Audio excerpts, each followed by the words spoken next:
뉴스 시작합니다. 저는 동정민입니다. 윤석열 대통령 사우디 순방을 하루 앞두고 김승희 대통령 의전 비서관이 물러났습니다. 이 초등생 자녀의 학교 폭력 의혹이 제기됐기 때문입니다. 의전 비서관은 대통령 순방에서 각종 행사를 총괄하는 가장 핵심 자리 중 하나입니다. 그 비서관을 순방 하루 전날 경질할 정도로 상황이 좋지 않다 판단한 겁니다. 이 대통령 사흘 연속 반성 모드였는데 연이어 악재가 터지고 있고 그것을 정리하는 속도도 덩달아 빨라지고 있습니다. 먼저 어떤 의혹이 제기된 건지부터 이동훈 기자가 보도합니다. 김영호 더불어민주당 의원이 국회 교육위원회 국정감사에서 김승희 대통령실 의전비서관의 초등학교 3학년 자녀 A양이 연루된 학교 폭력 의혹을 공개했습니다. A양이 3개월 전 2학년 후배 여학생을 때려 전치 9주의 상해를 입혔다는 주장입니다. 화장실 칸에 들어가라고 하고는 변기 뚜껑을 내리고 앉힙니다. 그리고 두 손을 허리 뒤로 하라고 한 뒤 눈을 감으라고 시킵니다. 그리고 10차례 리코더와 주먹으로 머리와 얼굴을 때립니다.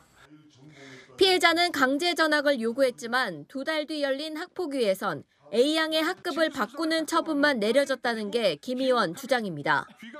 김 의원은 사건 직후 A양의 출석 정지가 결정된 날 A양 어머니 SNS 프로필 사진이 대통령과 남편인 김 비서관이 함께 찍은 사진으로 바뀌었다고 주장했습니다. 카톡 프로필에 왜 이 사진을 올렸을까요? 누구보다도 처신에 신중함을 기해야 하는데 보안에도 각별히 신경을 써야 되는 그 핵심 참모가 그 부인은 그 남편의 공무적인 남편의 사진을 대통령 측근에 그 위세로 과시하는 것은 매우 부적절한 태도로밖에. 김 의원은 A양 부모가 아직 피해자에게 사과를 하지 않았고 오히려 일종의 사랑의 매라고 진술했다고 지적했습니다. 민주당은 김 비서관이 김건희 여사의 최측근이란 점이 작용한 게 아니냐며 권력형 학폭 무마 의혹이라고 공격했습니다. 채널A 뉴스 이동훈입니다. 김승희 대통령 의전 비서관은 방금 전인 오후 6시쯤 사임했습니다. 의혹이 제기된 지 7시간 만, 대통령실이 조사에 착수한 지는 4시간 만입니다. 자칫 여기서 끊지 않을 경우 대통령의 최근 반성 모드도 또 사우디 순방도 모두 망칠 수 있다는 우려 때문으로 보입니다. 안보겸 기자입니다. 김승희 대통령 의전 비서관이 즉각 사의를 표명했습니다. 국회 국정감사에서 자신의 자녀 학폭 의혹이 제기된 지 7시간 만입니다.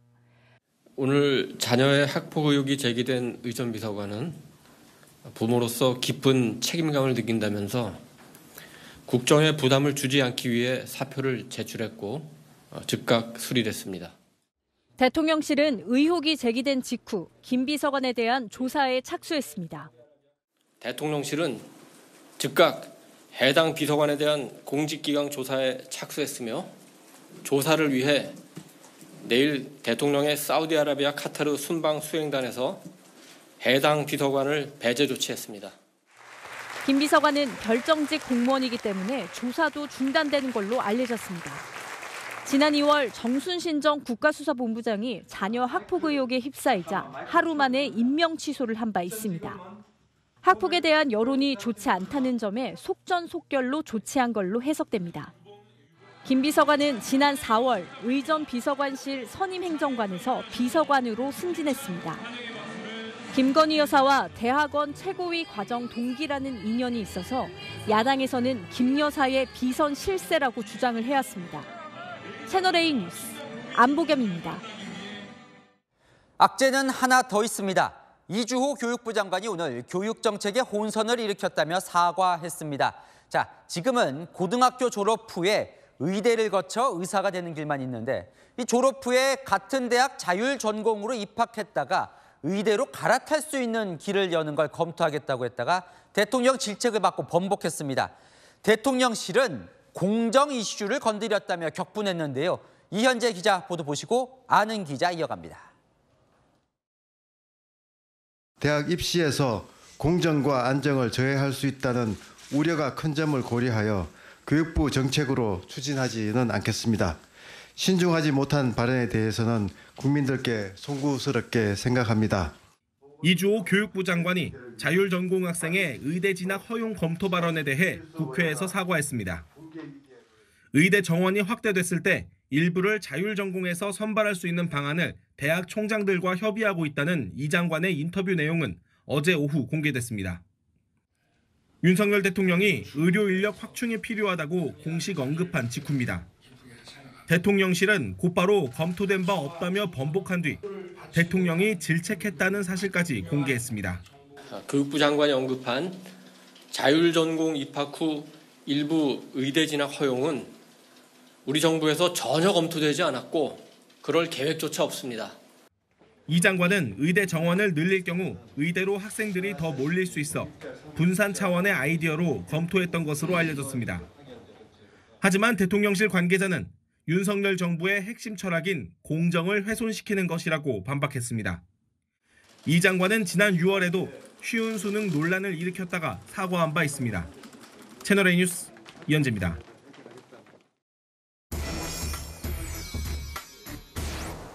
네, 안희 기자, 대통령실 출입하는 정치부 조영민 기자 나와 있습니다. 대통령이 어제 반성하겠다고 했는데 네. 그 직후 어제 오늘 참 많은 일이 있습니다. 맞습니다. 어제 오늘 이 대통령실 입장에서 급박한 일이 두 가지 벌어졌습니다. 앞서 보신 대로 이주호 교육부 장관의 이 실언성 발언, 그리고 오늘 대통령 의전 비서관 자녀의 학폭 논란이었습니다. 둘 다 대통령실 입장에서 굉장히 큰 악재입니다. 그래서였을까요? 이 악재를 정리하는 또 대응하는 속도가 상당히 빨랐습니다. 자, 먼저요. 이 대통령 의전 비서관 자녀 학교 폭력 논란부터 좀 보죠. 네. 학교 폭력 이슈가 이 정부 주요 국면마다 악재로 작용했었습니다. 정순신 전 국가수사본부장 아들 학폭 논란이 대표적이죠. 때문에 또 한 번 제기된 이 학폭 논란은 그만큼 파급이 클 수밖에 없습니다.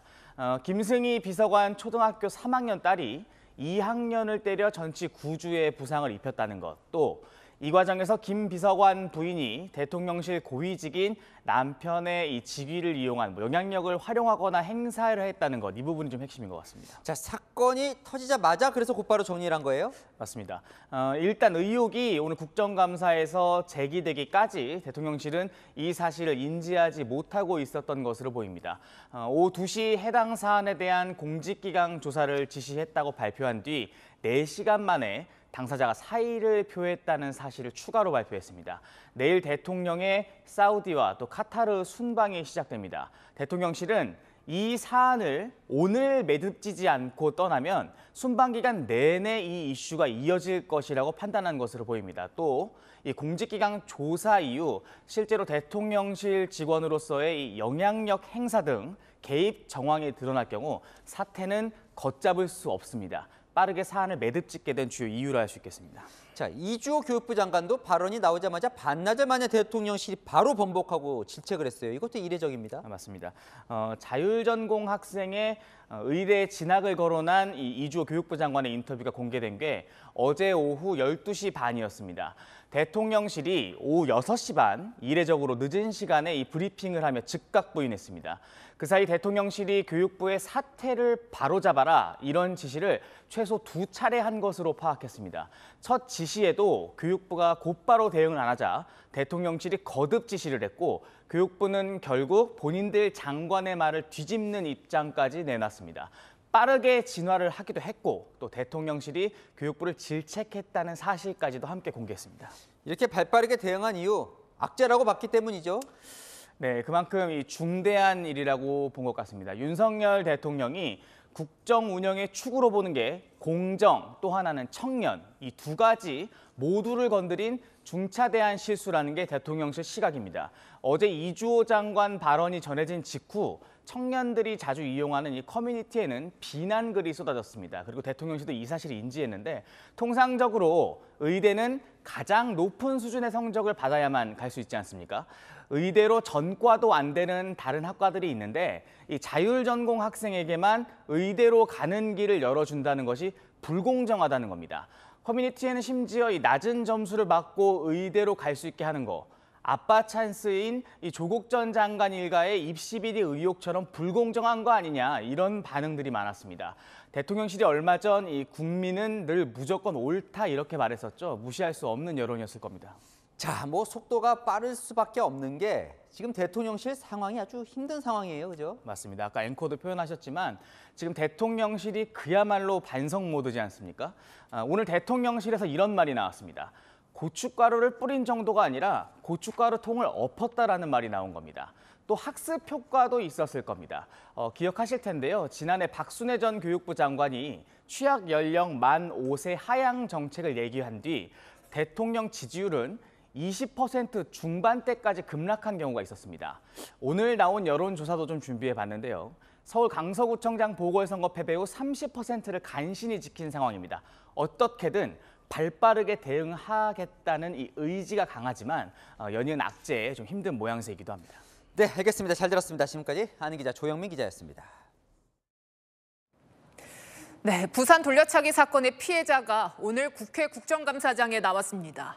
재판 결과와 과정에 대한 불만, 그리고 보복 범죄에 대한 극심한 불안을 토로했는데요. 지금도 숨막히는 공포를 느낀다라고도 털어놨습니다. 우연기 기자입니다.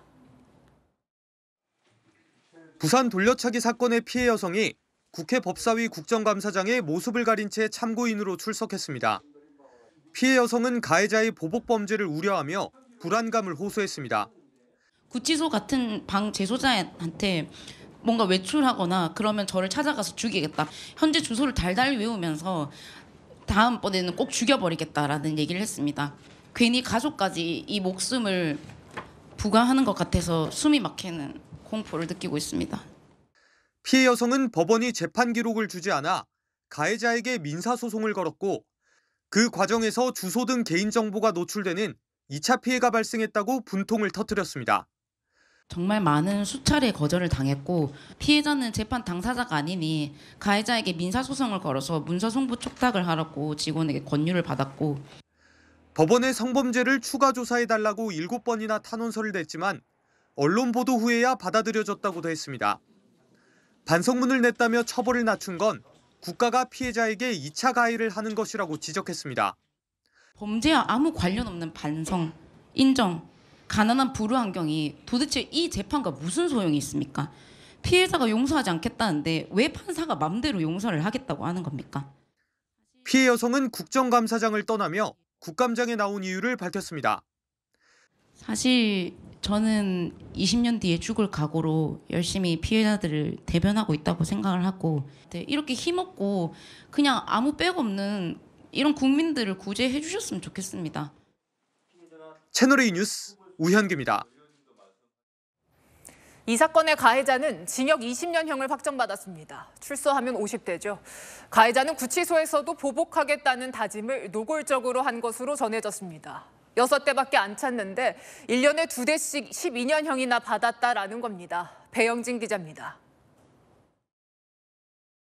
엘리베이터 앞에 선 여성의 머리를 걷어차는 남성. 쓰러진 여성에게 여러 차례 발길질도 합니다. 지난해 부산에서 발생한 이른바 부산 돌려차기 사건입니다. 가해 남성 30대 이모 씨는 1심에서 살인미수 혐의로 징역 12년형을, 2심과 3심에선 강간 살인미수 혐의가 적용돼 징역 20년형을 확정받았습니다. 그러나 이 씨는 추가 범죄 혐의로 또다시 재판받을 것으로 보입니다. 구치소 수감 중 피해 여성에 대한 보복 발언 사실을 확인한 교정 당국이 최근 검찰에 이 씨를 보복 협박 혐의 등으로 송치한 겁니다. 교정 당국에 따르면 이 씨는 동료 재소자에게 6대밖에 안 찼는데 발 한 대에 2년씩 12년이나 받았다며 공로나 안 됐으면 3년 정도 받을 사건이라며 억울해했습니다. 또 이럴 줄 알았으면 처음에 그냥 죽여버릴 걸 그랬다라는 말도 했습니다. 이 씨는 피해자가 재판마다 참석에 운다며 얼굴 볼 때마다 죽이고 싶다는 말도 서슴지 않았습니다. 나가서 피해자를 찾아가서 죽여버리겠다, 더 때려주겠다. 저한테 2주 동안 그렇게 하루도 빠짐없이 얘기를 했고요. 피해자 측은 반성하지 않는 이 씨에 대한 두려움을 떨쳐내지 못하고 있습니다. 20년 후에 출소를 하여서 다시금 피해자에게 보복을 하지 않을까 하는 재범 가능성이 매우 높은 상태로 보여져서 매우 우려스럽습니다. 피해자를 철저히 보호해줄 시스템이 필요하다고 강조합니다. 채널A 뉴스 배영진입니다. 다음 소식입니다. 바이든 미 대통령이 대국민 연설에서 하마스와 같은 테러리스트가 승리하도록 둘 수는 없다며 이스라엘에 무려 18조 원 거액의 무기까지 지원하겠다고 약속했습니다. 이게 어떤 의미인지 이다혜 기자가 보도합니다. 이스라엘 순방을 마치고 돌아온 조 바이든 미국 대통령이 대국민 연설을 통해 이스라엘과 우크라이나를 한데 묶은 군사 안보 지원책을 발표했습니다. It's natural to ask, why does this matter to America? So let me share with you why making sure Israel and Ukraine succeed is vital for America's national security. 바이든 대통령이 의회에 요청할 긴급 지원 예산은 총 1,000억 달러, 우리 돈 135조 원으로 로이터 통신 등은 이 중 이스라엘 지원 규모가 140억 달러, 18조 원이라고 밝혔습니다. 즉각적인 무기 투입 계획도 시사했습니다. 미국 매체 악시오스는 이스라엘 당국자를 인용해 미 국방부가 우크라이나에 제공하려던 포탄 수만 발을 이스라엘에 보낼 계획이라고 보도했습니다. 미국 전략 자산들의 이스라엘 전개도 본격화됐습니다. 팔레스타인 무장정파 하마스의 기습 공격 직후 핵 추진 항공모함 제럴드 포드호가 이스라엘 인근 동지중해에 급파됐고 또 다른 핵 추진 항공모함인 드와이트 아이젠하워호도 이스라엘을 향해 이동 중입니다. 이스라엘에 대한 군사 지원이 이미 시작됐다는 평가도 나옵니다. 현지 시각 어제 홍해 북부에 있던 미 해군 구축함 카니호가 친이란 세력인 예멘 후티 반군이 발사한 순항미사일과 드론을 격추한 겁니다. 확전의 모양새를 갖추기 전에 차단할 수 있는 그런 위협 시위에 더 가까운 것이라고. 반쪽짜리 중재로 비판을 받은 바이든 대통령이 중동 확전을 막기 위해 총력전에 나섰다는 분석이 나옵니다. 채널A 뉴스 이다혜입니다. 어쨌든 미국 지원에 힘입은 이스라엘, 이르면 주말 지상전을 시작할 기세입니다. 어렵고 긴 전쟁이 될 것이라고도 했는데요. 지금도 교전은 계속되고 있지만 이제 곧 전면전으로 확전될 그 기로에 놓여 있습니다. 김재혁 기자가 이어갑니다.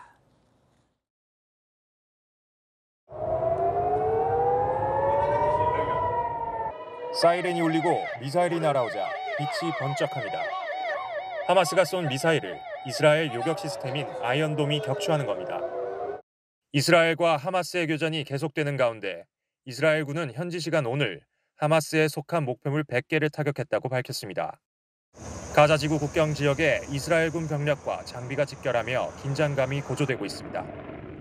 알자지라 방송은 오늘 이르면 이번 주말 지상전 시작될 것이라며 준비가 거의 끝난 것 같다고 보도했습니다. 요아브 갈란트 이스라엘 국방부 장관도 지상전 개시를 암시하며 진입 대비 태세를 강조했습니다. סומכים עליכם בהצלחה ואנחנו עוד ניפגש ומי שרואה עכשיו את עזה מרחוק יראה אותה מבפנים. אני מבטיח לכם. בהצלחה. 이스라엘 총리도 가자 지구를 포위하고 있는 병사들을 만나 사기를 북돋아주기도 했습니다. אתם מוכנים להמשך? כן! אנחנו הולכים לנצח בכל העוצמה. אתם מוכנים? כן! 가자 지구의 유일한 탈출 통로인 라파 검문소는 도로봇으로 늦어져 내일이나 돼야 개방될 것이라는 관측이 나오는 가운데 각국이 보낸 구호품만 검문소 앞에 쌓이고 있습니다. 채널A 뉴스 김재혁입니다. 물도 연료도 바닥난 가자 지구는 석기 시대를 방불케 합니다. 식초로 소독을 해가며 수술을 하고 먹을 물이 없어서 화장실 물을 먹습니다. 이스라엘도 비슷한데요. 총상을 입은 채 결혼식을 올리고 주민의 4분의 1이 사라진 마을도 있습니다. 김태림 기자입니다. 병원 수술대 주변에 모여있는 사람들. 전기가 들어오지 않아 휴대전화 세대로 빛을 비춰 의사의 수술을 돕는 겁니다. They left in the emergency till death. They arrived alive because we don't have enough ventilator for them. We don't have any ICU bed. 부상을 입은 아이들이 끝없이 들어오지만 소독약조차 없어 식초로 소독하고 있다는 증언도 나왔습니다. 기름을 얻으려면 6시간 넘게 줄을 서야 합니다. ولا بنزين ولا غاز ولا سولار ولا حاجة. الناس صارت تطبخ على الحطب وصلت للعصر الحجري. 음식도 떨어진 지 오래입니다. 화덕으로 빵을 구워 겨우 배를 채웁니다. ست انفار مش قادر اكلهم ولا اشربهم. فيش عنا ولا غاز ولا ميه. ارحمونا يا عالم. ارحمونا من شاء الله. 힘든 가운데서도 잔해 더미에 깔린 사람들을 살리기 위해 작은 호스로 물을 공급합니다. 이스라엘의 한 마을에선 새 신랑이 하마스 대원들과 싸우다 총상을 입었고 그의 동생은 실종 상태입니다. mixed emotions. How do you celebrate the wedding of your son when you know that your other son is missing in action and God knows where he is? 생존자들은 마을로 돌아왔지만 집도 이웃도 남아있는 게 없습니다. Originally in Niroz is 400 people. 100 people are missing. 이스라엘 텔아비브 대학교 강당에는 하마스의 공격으로 희생당한 1,000명의 사진이 전시됐습니다. 채널A 뉴스 김태림입니다. 국민의힘 요구로 이제 고위 당정 대통령실 회의를 매주 열기로 했죠. 그동안 매번 총리 공간에서 열려왔는데 모레 첫 회의는 국회에서 열기로 했습니다. 당이 주도적으로 민심을 전하겠다는 의지라는데요. 민생 챙기고 정쟁 안 하겠다면서 이 정쟁 현수막도 내렸습니다. 김민지 기자입니다. 국회 인근 민주당과 이재명 대표를 비방하는 내용의 현수막이 내려가고 국민 뜻대로 민생 속으로라고 쓰인 현수막이 걸립니다. 정쟁의 용도로만 사용되는 건 좀 불편하다는 사실 없는 게 좋긴 하죠. 띄우면 좋지요. 깨끗하고. 야당 비판 일색이었던 당 회의실 옆 게시판도 모두 민생 관련 내용으로 교체됐습니다. 당의 메시지도 야당 공격보다 민생에 초점을 맞추기로 했습니다. 상대를 보기보다는 국민을 보고 과도한 정쟁보다는 생산적인 메시지를 많이 내도록. 강서구청장 보궐선거 패배 이후 매주 열기로 한 고위 당정협의회 첫 회의는 모레 국회에서 열립니다. 그동안 삼청동 총리 공관에서 열려왔지만 당이 정책을 주도한다는 의미에서 국회로 옮기는 겁니다. 여권 관계자는 앞으로도 총리 공관에서 하는 일은 별로 없을 것이라며 주제에 따라 다양한 현장에서 개최하는 방안도 검토 중이라고 밝혔습니다. 첫 회의 안건은 민생 경제 현안들입니다. 김장철 농산물과 에너지 수급 문제, 가을철 축제 안전 점검에 당과 정부, 대통령실이 머리를 맞대기로 했습니다. 채널A 뉴스 김민지입니다.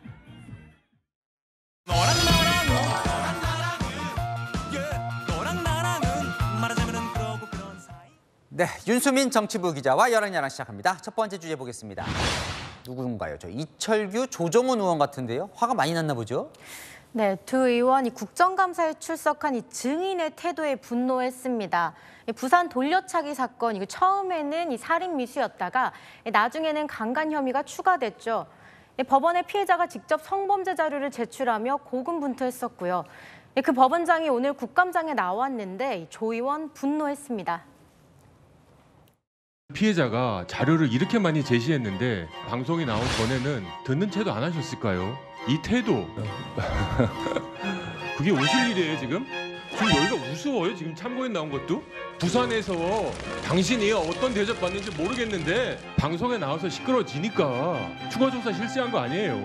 죄송합니다만 제가 거기에 대해서 동의하기 어렵습니다. 사실 피해를 당하시지 않았으니까 저런 말을 편하게 하실 수 있으실 것 같고.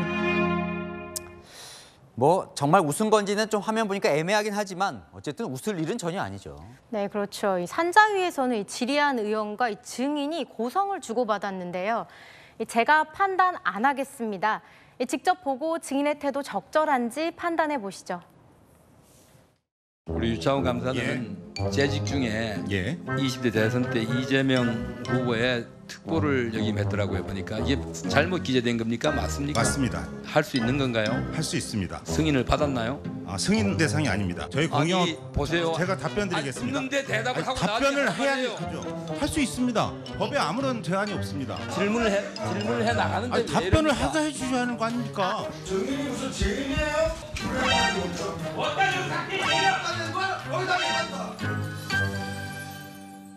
네, 의원과 싸우는 증인이 좀 낯설긴 하네요. 네, 오늘 법사위에서는 이 증인의 자리 이동을 두고 박범계 의원과 김도 위원장 간의 설전이 벌어졌습니다.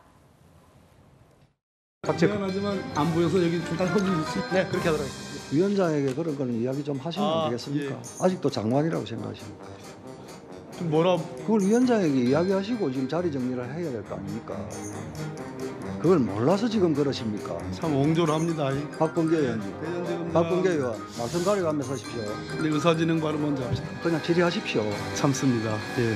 사람이 좀 균형을 맞추고 절제함이 있어야 되는데 어째 그렇게 가볍소? 예? 좀 점잖게 하십시오. 참 두 사람 많이 싸우네요. 다음 주제 보겠습니다. 자, 볼까요? 인효한 교수 그리고 신지호 전 의원, 김은혜 홍보수석 빈집부터 감이 안 오는데요. 네, 이 세 명 모두 내년 총선 출마가 거론되는 인물들이죠. 네. 국민의힘 내년 총선 판짜기를 놓고 고심 중인데요. 일단 수도권은 이 빈집부터 공략에 나섰습니다. 빈집 뭘까요? 네. 야당 의원이 불출마 선언을 하거나 출마하기 어려운 지역부터 노리는 겁니다. 네, 그러면 국민의힘이 생각하는 수도권 빈집이 어딘데요? 제가 한번 정리해 봤는데요. 먼저 불출마 선언을 한 우상호 의원의 서대문갑과 오영환 의원의 의정부갑이 있고요. 김진표 국회의장의 수원시 무가 있습니다.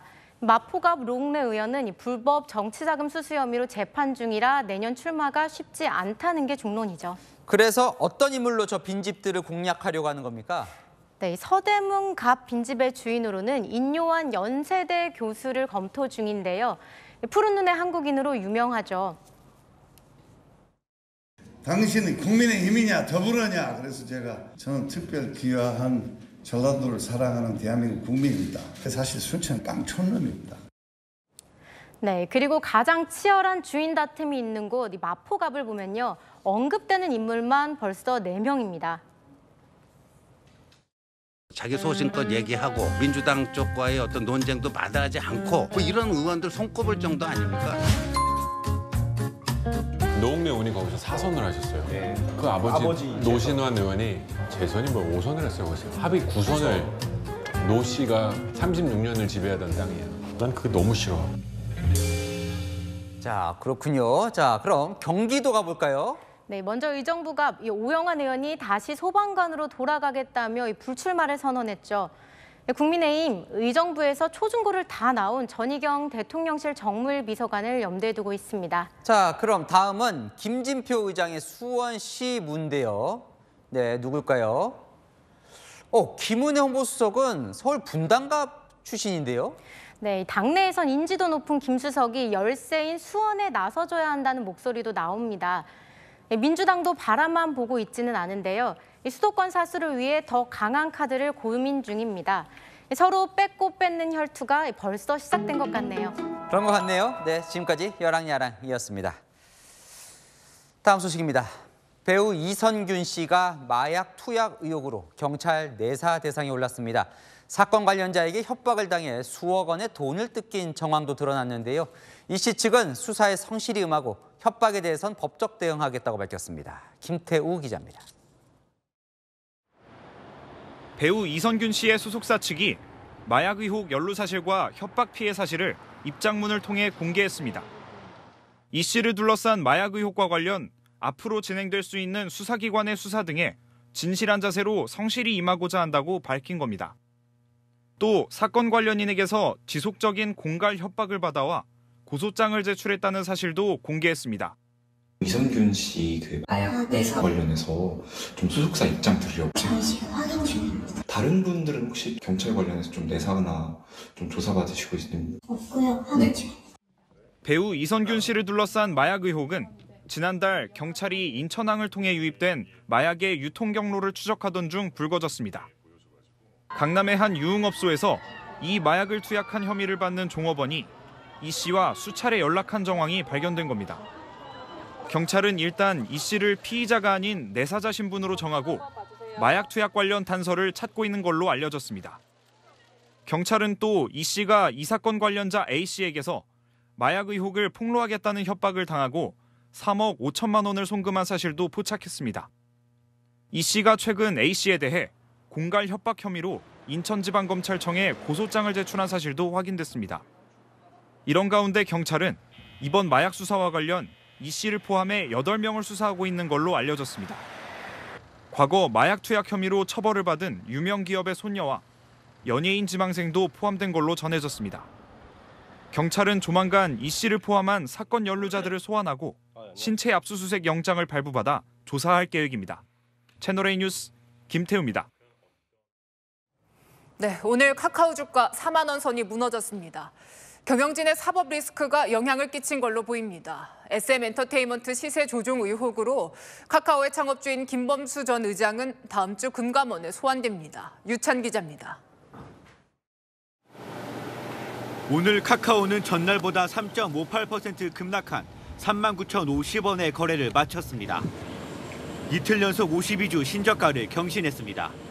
4만 원대가 무너진 건 2020년 5월 이후 3년 5개월 만입니다. 2021년 17만 원 선까지 급등했던 가격에 비하면 4분의 1 수준도 못 미칩니다. 어제 배재현 투자총괄 대표가 SM엔터테인먼트 주식 시세 조종 혐의로 구속되고 수사가 윗선인 창업주 김범수 전 의장까지 향하고 있기 때문입니다. 금감원 특별사법경찰은 다음 주 월요일 오전 10시 김 전 의장에게 조사를 받으라고 통보했습니다. 카카오 측이 김 전 의장의 출석 연기를 신청했지만 받아들여지지 않았습니다. 금감원은 올 초 SM 인수를 두고 카카오와 하이브 사이 경영권 분쟁이 벌어졌을 때 김 전 의장이 시세 조정을 보고받았거나 직접 지시했다고 의심하고 있습니다. 지난 2월 하이브는 SM 주식을 주당 12만 원에 공개 매수한다고 선언했지만 직후 주가가 폭등하며 매수에 실패했습니다. 금감원은 사모펀드를 끌어들인 카카오가 2,400억 원을 투입해 SM 주가를 인위적으로 높여 공개 매수를 방해했다고 보고 있습니다. 계획이 있었나요? 저 주식 대량 보유 보고하지 않은 이유 있을까요? 김범수 창업자도 알고 있었나요? 카카오뱅크 경영에서 손 떼야 하는 최악의 상황도 대비해야 합니다. 이번 사건으로 벌금형 이상 처벌이 확정되면 카카오가 카카오뱅크의 대주주 자격 요건을 지키지 못할 수 있다는 우려도 나옵니다. 채널A 뉴스 유찬입니다. 금은방에 가짜 금목걸이를 팔고 도망친 남성을 경찰이 조사하고 있습니다. 금은방 주인은 금목걸이 값으로 760만 원을 주고 난 뒤 가짜인 걸 알았습니다. 강보인 기자입니다. 검은 옷을 입은 남성이 성큼성큼 금은방 안으로 들어옵니다. 다짜고짜 쥐고 있던 금목걸이를 점주에게 건네더니 신분증도 보여줍니다. 금목걸이 무게는 93g, 순금이라면 760여만 원 상당입니다. 신중히 금목걸이를 살피던 점주는 남성이 건넨 금목걸이 값을 금고에서 꺼낸 현금 뭉치로 지불했습니다. 들어올 때 금을 굉장히 소중히 하듯이 꼭 쥐고 오더라고요. 그래서 인적사항과 전화번호 이런 걸 다 충분히 확인 후 매입했습니다. 남성이 돌아간 직후 목걸이를 자세히 살피던 점주는 고리 부분의 색상이 미세하게 다르다는 것을 알아챘습니다. 그때서야 시약 테스트를 했는데 가짜 금목걸이였습니다. 순금일 경우 시약을 부었을 때도 자국이 남아야 하는데 남성이 가져온 목걸이는 자국이 남지 않았던 겁니다. 18K 고리로 되어 있는데 그게 조금 색깔이 다르더라고요. 매입은 25돈으로 했고 전액 피해봤습니다. 점주는 부랴부랴 가짜 목걸이를 판 20대 남성에게 전화를 걸었지만 연결되지 않았습니다. 문자 메시지로 경찰에 신고한 사실을 알리자 그때서야 답변을 받을 수 있었습니다. 가짜 금인 줄 몰랐다며 돈을 갚느라 다 썼다, 꼭 변제하겠다는 겁니다. 경찰도 이 남성에게 변제를 권고했지만 아직 명확한 답변을 듣지 못한 것으로 알려졌습니다. 경찰은 사기 혐의 적용도 검토하고 있습니다. 채널A 뉴스 강보인입니다. 스쿨존에서 만취 운전 차량에 치여 숨진 9살 배승아 양 사건 기억하시죠? 당시 사고를 낸 60대 남성이 1심에서 징역 12년을 선고받았습니다. 배 양의 어머니는 가해자에게 관대한 판결이라며 오열했습니다. 김대욱 기자입니다. 질주하던 차량이 갑자기 중앙선을 넘어 반대편 스쿨존을 덮칩니다. 이 사고로 하교하던 초등학생 3명이 크게 다쳤고 9살 배승아 양은 숨졌습니다. 사고를 낸 운전자 박모 씨는 혈중 알코올 농도 0.108의 만취 상태였고 전직 공무원이었습니다. 아니요, 안 쓰려고 노력했습니다. 대전지방법원은 어린이 보호구역 치사 등 혐의로 재판에 넘겨진 방 씨에게 징역 12년을 선고했습니다. 재판부는 운전자가 사고 직후에도 몸을 제대로 가누지 못할 정도로 만취 상태였다고 지적했습니다. 또 충분히 예측 가능한 사고인 만큼 과실의 위법성과 결과 또한 참혹하고 중하다고 밝혔습니다. 법정에서 지켜보던 배양의 어머니는 선고문이 낭독되는 내내 고개를 떨구고 흐느꼈습니다. 법원 판결이 너무 관대하다며 오열하기도 했습니다. 솔직히 저는 받아들일 수가 없어서 자기가 운전대만 잡지 않았어도 내 딸이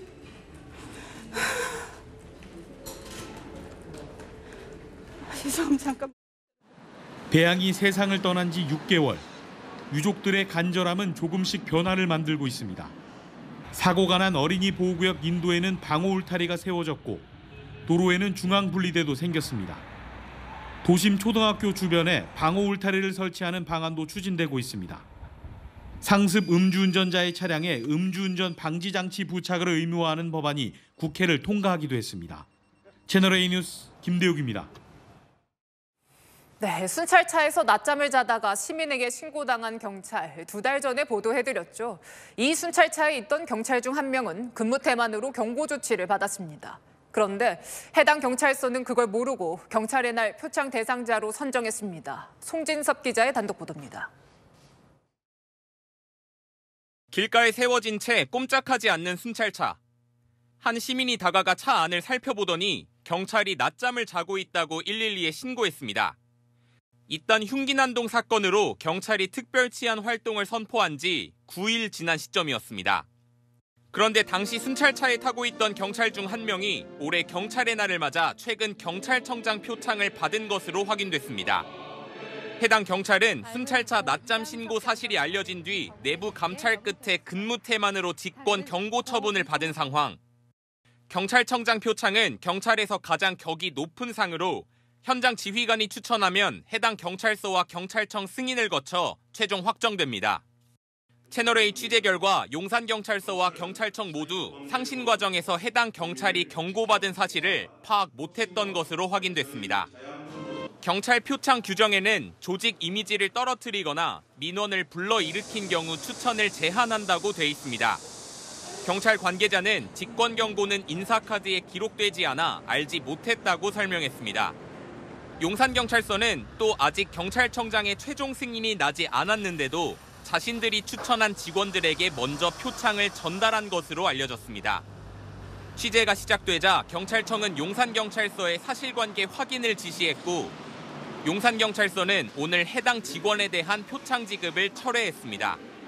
경찰은 앞으로 표창 대상자 검토 과정을 개선하겠다고 밝혔습니다. 채널A 뉴스 송진섭입니다.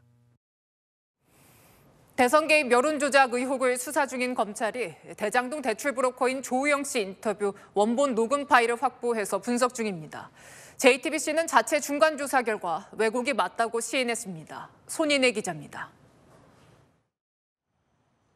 대선 개입 여론 조작 의혹을 수사 중인 검찰이 JTBC와 대장동 대출 브로커 조우영 씨의 인터뷰 원본 녹음 파일을 확보해 분석 중인 것으로 파악됐습니다. 문제가 되는 건 대선 직전인 지난해 2월 보도. 주인 검사가 커피를 타줬고 첫 조사와 달리 되게 잘해줬다고 말했던 겁니다. 당시 주인 검사는 윤석열 중수 2과장입니다. JTBC 역시 자체 진상조사를 통해 핵심 내용이 왜곡된 허위 보도임을 시인했습니다. 보도의 핵심 근거는 대장동 일당인 남욱 변호사의 검찰 진술조서였습니다. 하지만 봉지욱 전 JTBC 기자는 보도 넉 달 전 당사자인 조우영 씨를 만나 윤석열 검사는 만난 적 없다는 내용을 들었지만 기사에 반영하지 않은 걸로 드러났습니다. JTBC는 압수수색 주체와 시점도 바꿔 엉터리로 보도했습니다. 보도 전 브로커 조 씨는 2012년 중앙지검에서 풍동개발 수사와 관련해 계좌 압수수색을 받았다고 말했는데 정작 기사에서 압수수색 주체는 대검 중수부로 시기는 2011년으로 둔갑돼 있었습니다. JTBC는 남욱 변호사의 진술을 부인하는 조 씨의 진술조서도 이미 확보했지만 역시 반영하지 않은 것으로 나타났습니다. 채널A 뉴스 손인혜입니다. 지난 3년간 적발된 위조품, 이른바 짝퉁 규모가 1조 원대입니다. 다시 유통되면 안 되니까 폐기를 해야 하는데 이 짝퉁 없애는 것도 쉽지가 않습니다.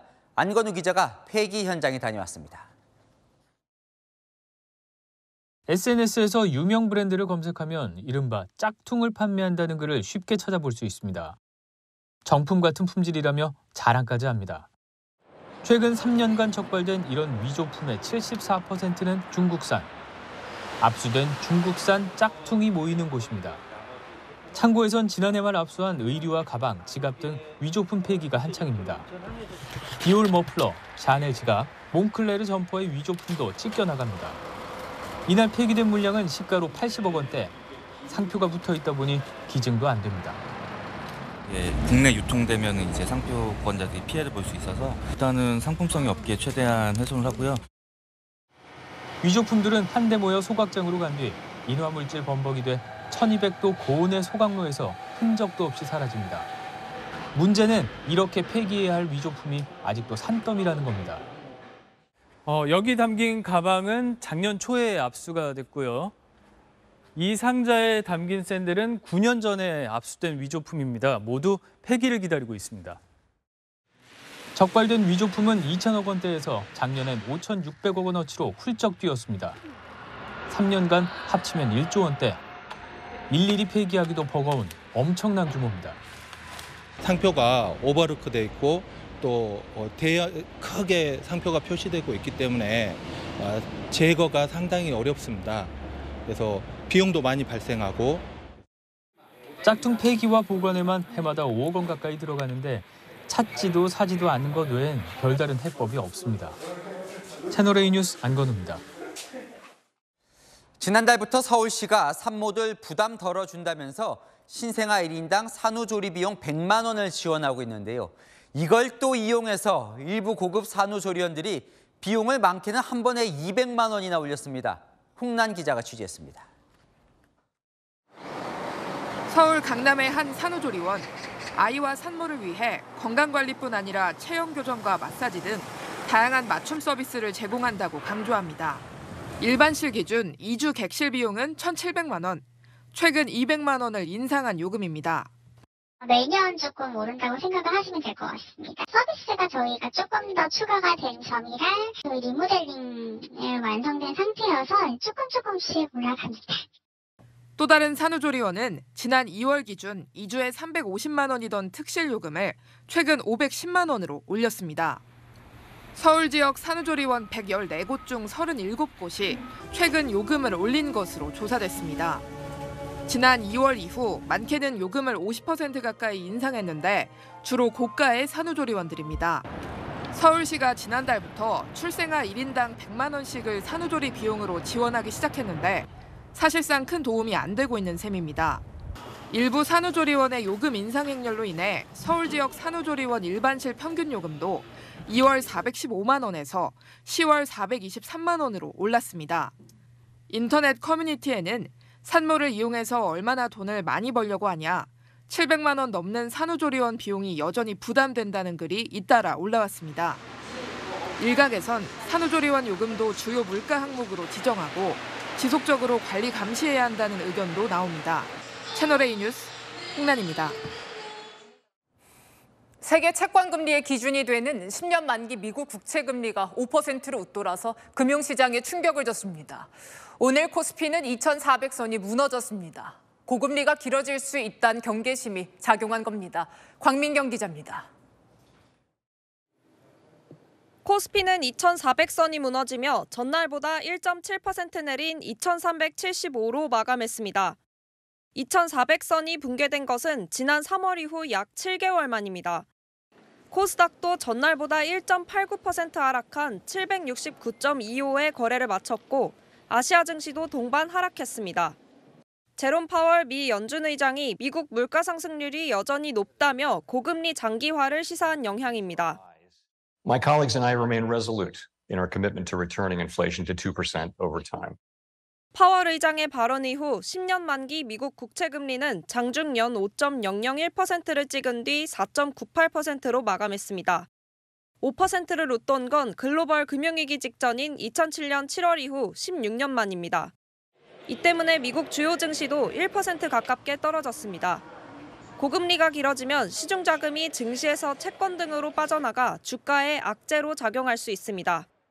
안전하고 수익도 높다 그러면 주식에 대한 수요가 아무래도 좀 물가 성장 여러 이제 경제 변수들이 지금 많이 불확실하잖아요.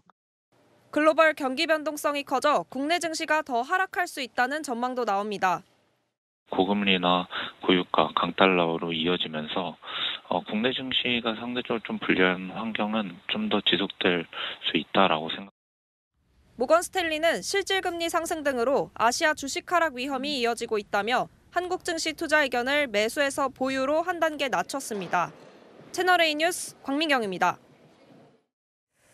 코로나로 중단됐던 조선시대 궁궐 호위군의 사열의식 재현 행사가 4년 만에 경복궁에서 다시 열렸습니다.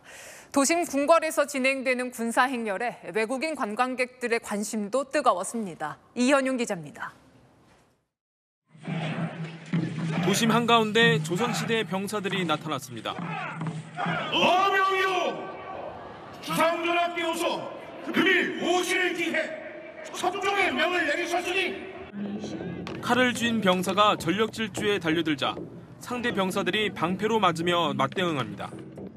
360도 돌며 그야말로 칼군무를 보이는 호위무사들. 병사들의 절도 있는 움직임이 마치 한편의 공연을 보는 듯합니다. 코로나19 여파로 4년 만에 재현된 궁궐 호위군 사열의식 첩종입니다. 전쟁에 대비해 국왕 앞에서 군사 상태를 검열하는 겁니다. 동작 하나하나가 나올 때마다 탄성이 터져나옵니다. 경복궁을 찾은 외국인 관광객들도 탁월한 재현에 놀라움을 금치 못합니다. It was really incredible. I was kind of like very moved because it really takes you back. It's like jumping into a movie, you know. 남녀노소, 평일오후지만 몰려든 시민들은 넋을 놓고 관람합니다. 군기를 다스려 국가를 지키기 위한 조선시대의 중요한 제도, 첩종은 120명의 출연자들이 극으로 재구성했습니다. 모든 안전의 기본은 국력이다라는 표현을 일단 많이 표현하고자 했고요. 조선시대 전통 군사의식을 엿볼 수 있는 첩종은 모레까지 하루 2차례 경복궁 흥내문 앞에서 시작됩니다. 채널A 뉴스 이현용입니다. 포뮬러1 세계 최강자인 슈마허는 어릴 때 카트로 레이싱에 입문했죠. 이 카트로 아시아 최대 규모 대회에서 우승한 초등학생 선수가 있습니다. 박건영 기자가 만나봤습니다. 등음을 내며 피니시 라인을 통과하는 카트. 카트를 운전한 건 10살짜리 초등학생입니다. 최근 F1 주최사가 개최한 아시아 최대 규모 대회에서 우승했습니다. 역대 한국 선수 최연소 우승이었습니다. 카트에서 내리면 영락 없는 초등학생. 열정은 성인 못지 않습니다. 레이싱에서는 한 대를 추월할 때마다 연습 때와는 비교도 못할 정도로 진짜 쾌락이에요. 카트라고 해서 얕볼 게 아닙니다. 제가 한번 장비를 갖추고 카트 직접 탑승해 보겠습니다. 최고 속력은 시속 50km 남짓. 체감 속도는 더 빠릅니다. 바람의 저항도 세서 눈뜨기가 어려울 지경입니다. 핸들이 뻑뻑해서 코너 돌기도 쉽지 않습니다. 네, 방금 전 제가 내린 이 카트 체험용 카트여서 선수용 카트보다 훨씬 속력이 늦은 편인데도 너무 빨라서 몸이 튕겨져 나갈 정도였는데요. 선수용 카트는 이거보다 3배 정도 속력이 더 빠르다고 합니다. 차체 무게를 더 가볍게 만들었고 배기량이 3-4배 더 크기 때문입니다. 실제로 이날 김민재 군의 최고 속력은 시속 112km. 대회 땐 이보다 더 빠릅니다. 자비로 전지 훈련하고 국제대회에 참가하며 실력을 쌓고 있습니다. F1 전설 슈마허나 새로운 챔피언 페르스타펜도 카트로 모터스포츠에 입문했습니다. 김민재 군도 가장 좋아하는 선수 페르스타펜처럼 최연소 포뮬러 선수를 꿈꿉니다. 14살이나 15살에서 포뮬러를 일단 가보고 싶긴 합니다. 키가 커야 되고요. 그리고 실력 뛰어나야 돼요. 키 크는 그 젤리도 좀 많이 사고. 채널A 뉴스 박건영입니다. 오늘 밤 기온이 뚝 떨어집니다. 일요일 아침까지 반짝 초겨울 날씨가 될 텐데요. 서울 기준 내일 아침에 5도까지 떨어지겠습니다. 다른 지역도 오늘보다 크게 8도 낮겠습니다. 대전 5도, 대관령은 영하 2도에서 시작되겠습니다. 일부 서리가 내리고 높은 산간에는 얼음이 어는 곳도 있겠습니다. 낮 동안 기온이 크게 오르겠지만 한낮에도 서늘하겠습니다. 서울이 16도, 부산은 19도에 그치겠습니다. 내일 따뜻하게만 입으신다면 하늘은 쾌청해서 나들이 괜찮습니다. 다만 전국적으로 찬바람이 불고요. 오전까지 서해안과 제주에는 특보 수준의 강풍이 분다는 점 염두에 두셔야 합니다. 일요일 오후부터 차츰 평년 기온을 회복하겠고요. 다음 주 맑고 건조한 날씨가 이어지겠습니다. 날씨였습니다. 대한민국 교육부 장관입니다. 임명될 때 MB 교육부 장관 또 썼다. 올드보이 논란이 있었지만 그래도 시행착오는 덜할 것이라는 믿음이 있었죠. 그런데 쉬운 수능 발언, 국립대 사무국장 인사, 이번에 의대 정원까지 벌써 3번째 설익은 발언 정책했다가 뒤집어졌습니다. 내 자식 미래에 걸린 교육은 한마디 한마디가 민감한데요. 이렇게 새털처럼 가벼워서야 우리 아이 교육 믿고 맡길 수 있겠습니까? 자, 마침표 찍겠습니다. 장관의 너무 가벼운 입. 뉴스에 마칩니다. 감사합니다.